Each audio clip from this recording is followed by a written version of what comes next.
আমরা লক্ষ্য করতে পেরেছি ভারতে কসাই মোদির বিজেপির সরকারের সংসদ সদস্য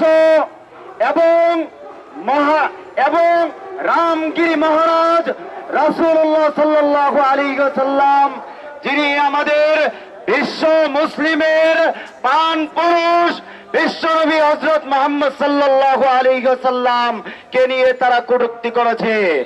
মুহতারাম হাজিরিন, আজকের এই প্রোগ্রাম থেকে আমরা দ্ব্যর্থহীন ভাষায় বলতে চাই, ভারতকে হুঁশিয়ারি দিয়ে বলতে চাই, সেভেন সিস্টার যদি রক্ষা করতে চাও তাহলে তাদেরকে অতি দ্রুত গ্রেফতার করা হোক।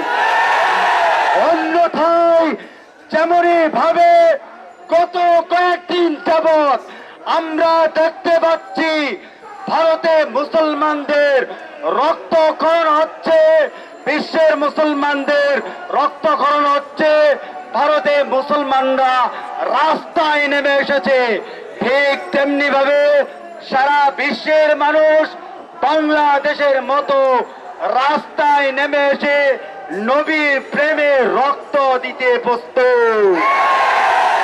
তাই আমি ভারতীয় হাই কমিশন সহ ভারতকে আমরা হুঁশিয়ারি করে বলতে চাই, অতি অনতি বিলম্বে তাদেরকে গ্রেফতারি পরোয়ানা জারি করা হোক। অন্যথায় বিশ্ব মুসলিম সইবে না, বিশ্ব মুসলিম সইবে না।